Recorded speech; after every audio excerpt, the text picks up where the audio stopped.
Hi everyone, it is August 13th and this is Mansi from the YTDS podcast series. Today's guest is Austin, who is, I believe, the newest member in the team. Joined the creator team about a month ago. Welcome to the team, Austin. We're very, very excited to have you and learn more about you in this podcast. Hey, Monsi, thanks for having me on. I'm excited as well. I've never been on a podcast, so it should be fun. Yay, awesome. So I'm going to put you on a spot and ask you an unprepared question. What is the most exciting thing that you've done in the last week? Oh man, the last week. Uh, well, I guess one thing that was exciting for me, this is personal, but I sold my Uber stock just before it had earnings, and after earnings, it went down by like 6%. So that Hmm. was yesterday. So that's exciting for me. Okay, that's pretty exciting. I did see that you are into economics and finance. That's cool. So, Austin, tell me, where are you currently located? What is your plan for the next year?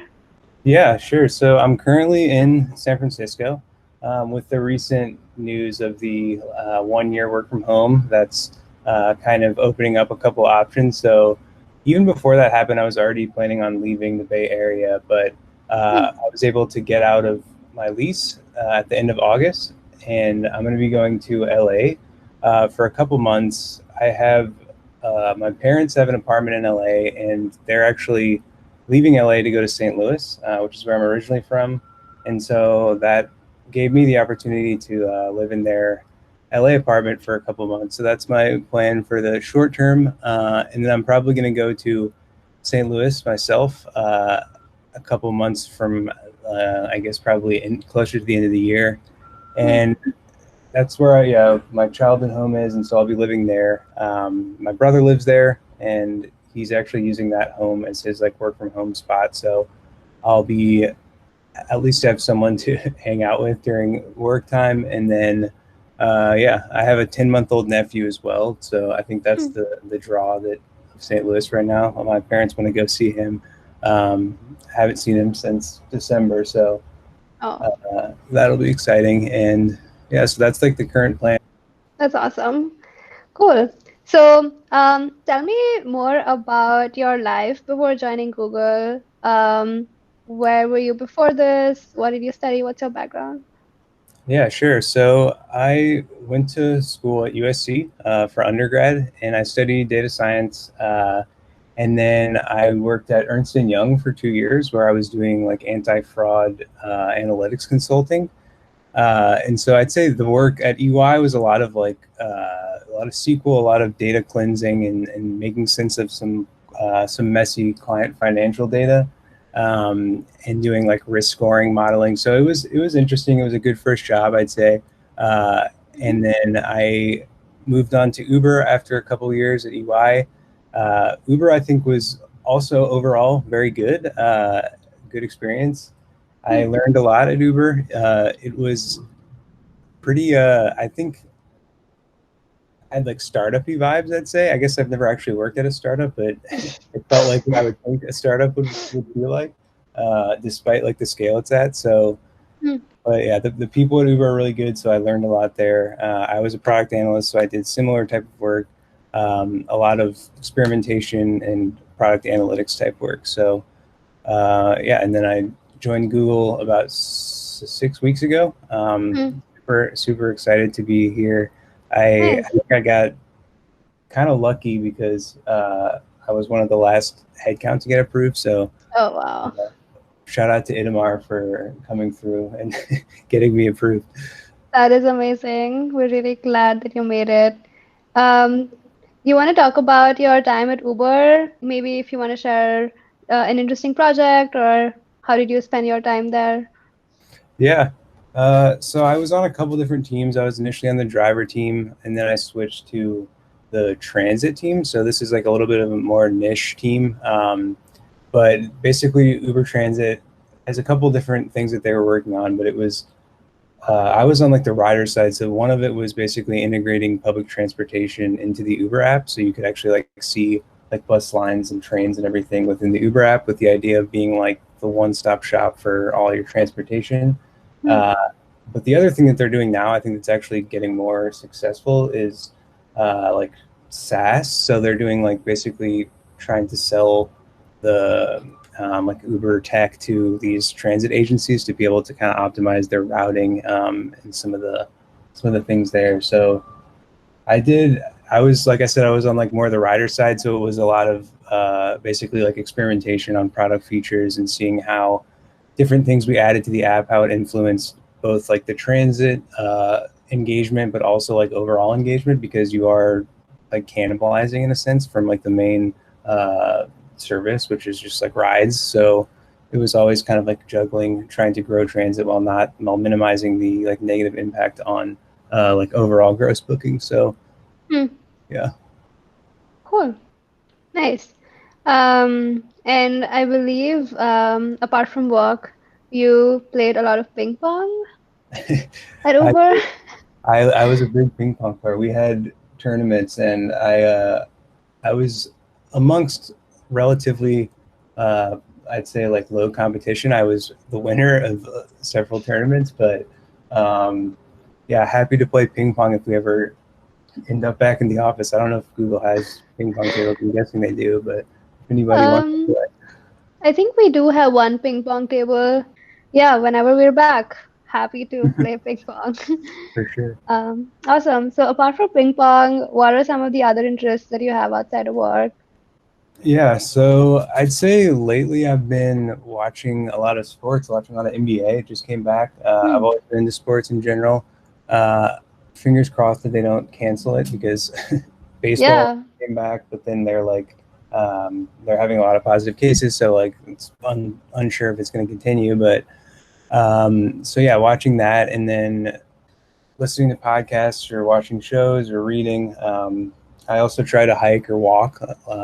hmm, I like to just walk around the city at night during the week. So yeah, a lot of like indoor activities um, right now, but trying to stay busy with that kind of stuff. nice. Did you try the YouTube TV NBA League Pass for watching NBA? Just curious, because that's the product I work on. Really, I actually use like Reddit streams, which is the free service.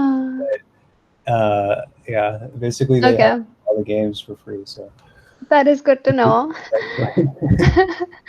Um, you want to talk about your interest in investing, stock trading, and economics? yeah, it's just been something I've been interested in for like probably the last couple of years. I mean, I don't really like. I'm not like I do some like swing trading, I guess, with stocks. I'm not doing it like day to day, but Hmm, um, I also don't know if I'm even that successful with it. Like, I'd probably, if I looked at like what I would have gotten just being invested as opposed to trying to swing trade, I may be actually down. But it's interesting, I think, in general. I like the psychology of markets and market cycles and everything. So yeah, it's something I do. hmm. I've been doing the last couple of years. How did you get into it? So I'd say like the interest probably sparked in like 2017 with crypto, when like cryptocurrency Hmm, had this big like run up, and that had like just kind of introduced me to. I had still been like investing, but I was not really that interested in it. So at that point, I kind of learned more about like market cycles and trading a little bit. So hmm. that kind of sparked my interest, and then since then, I've kind of gotten more into like the more traditional markets. Got it. Cool. Are there any books that you recommend? I've been reading The Intelligent Investor. Do you like that book? Have you read it? I've heard of it. I don't think I've read it, but yeah, I'm reading one right now. It's called The Big Debt Crisis. It's like I think it's also kind of well known. It's by Ray Dalio. Hmm, Um, it's like a pretty dense read. It's like almost like a textbook, I'd say. hmm. But it's about basically like how these crises, like inflationary and deflationary crises, happen, and like how the policy responses influence it. But I like those types of books in general. So Nice. You also mentioned that you've been watching some TV shows.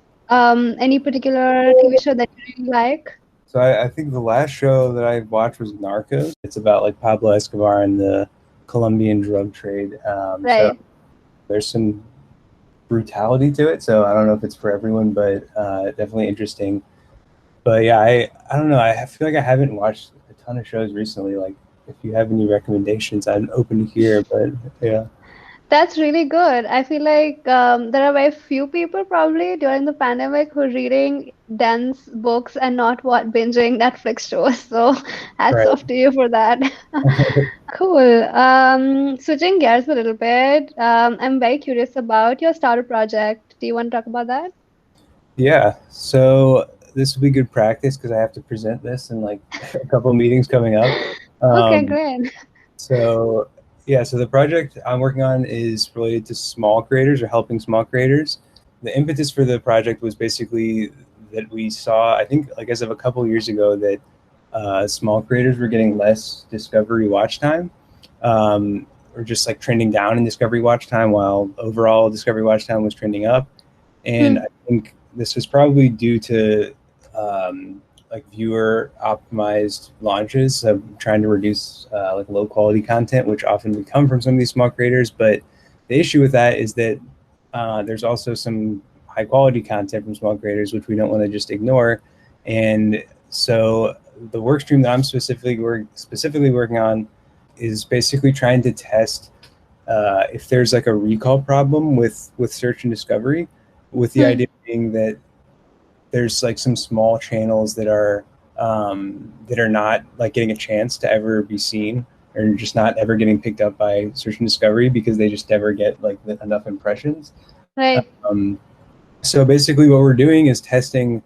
Well, first of all, like identifying these high quality channels. The engineering team has a classifier that we're using, but we're basically boosting some of these channels, like actually bypassing the ranker to force impressions on some of these or some of these videos from channels that are like high quality small creators.